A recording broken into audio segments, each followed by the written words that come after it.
Shrimad home remedies में आपका स्वागत है।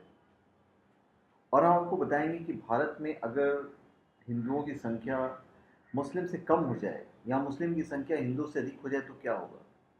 आप ये पूरा वीडियो बड़ा ध्यान से सुनिएगा, क्योंकि आजकल एक चर्चा जो है चारों तरफ से बहुत जोर मार रही है कि मुस्लिमों की आबादी भारत देश में हिंदुओं की अपेक्षा बड़ी तेजी से बढ़ रही है। इस बात को लेकर कभी संघ के बड़े नेता तो कभी बीजेपी के बड़े धार्मिक नेता अपनी चिंता व्यक्त कर देते हैं। किंतु सवाल ये है कि अगर मुस्लिमों की आबादी भारत देश में हिंदुओं से अधिक भी हो गई तो क्या कोई प्रलय आ जाएगा या हिंदुओं पर कोई पहाड़ टूट पड़ेगा।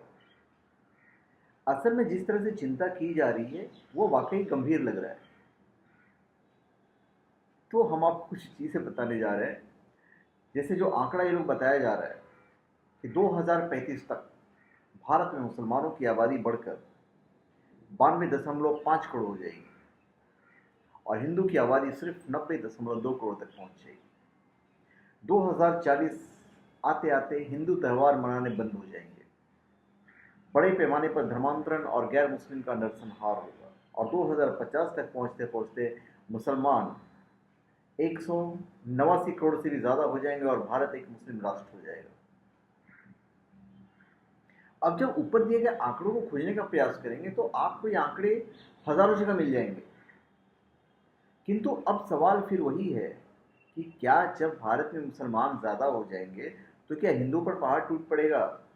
लेकिन सच ये है कि हिंदू ये सोचकर ही डर रहा है और उसकी रूह कांप रही है।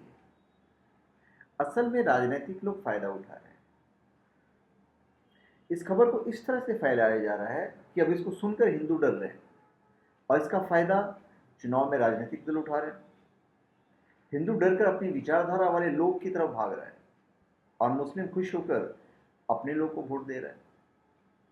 लेकिन हिंदू मुस्लिम दोनों में से किसी का भी ध्यान अपने विकास पर नहीं है। डर का फायदा नेता लोग उठा रहे हैं, उल्टे सीधे भाषण देकर बस लोगों से वोट ले रहे हैं नेता। हिंदू से ज्यादा बच्चे कैसा करें।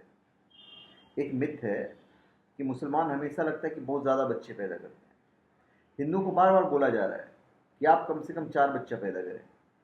अरे लेकिन इन बच्चों को कौन प्राइवेट स्कूल में पढ़ाएगा, इसका पालन पोषण कौन करेगा, इनकी बीमारी का खर्चा कौन देगा। ये पॉलिटिशियन देंगे या वो संघ वाला देगा जो ये कहता है कि 4 बच्चे पैदा करो। ये बात कोई नहीं बोल रहा है कि हम देंगे। साथ ही साथ कोई भी मुस्लिम को शिक्षित करने का काम नहीं कर रहा है ताकि ये लोग शिक्षित हों और तरक्की की तरफ ध्यान दें। उनकी शिक्षा पर कोई ध्यान नहीं दे रहा है। आज हम ये चीज़ मानते हैं, आप भी मानते हैं कि अशिक्षा की कमी है। 1961 में मुसलमान 10.7% से थे और हिंदू 83.4%।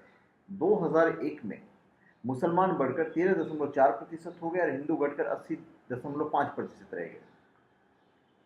इसलिए लीक रिपोर्ट के मुताबिक अगर मुसलमान बढ़कर 14.2% हो गए तो हिंदुओं की आबादी जरूर घटकर 80% से नीचे जा सकती है। यहाँ सबसे अच्छी बात यह है कि हिंदू जब शिक्षित हुए तो उनकी आबादी कम हुई और जनसंख्या पर लगाम लगी, लेकिन मुस्लिम अभी भी शिक्षित उस हद तक नहीं हो पा रहे और इनकी आबादी इसलिए बढ़ रही है। हिंदू अगर मुस्लिम की आबादी से डर रहा है तो इसलिए डर रहा है क्योंकि हिंदुओं ने मुस्लिम शासकों के समय का दर्द झेला हुआ है।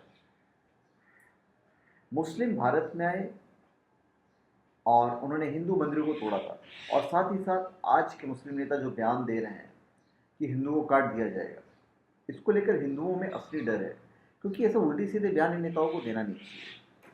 आज हिंदू आबादी ज़्यादा है तो हिंदुओं में तो मुस्लिम को काटा नहीं है ना, और अब मुस्लिमों ने जो अपनी छवि देश में बना रखी है उसको भी बदलने की आवश्यकता है।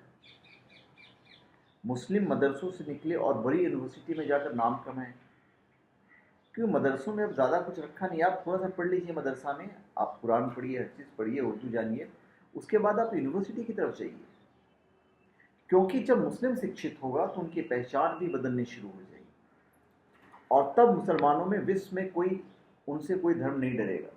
शिक्षा का जो वे है वो एक पॉजिटिव वे में होना चाहिए। तो धन्यवाद। आप हमारे चैनल पे सब्सक्राइब करें और अपने कमेंट दीजिए। धन्यवाद।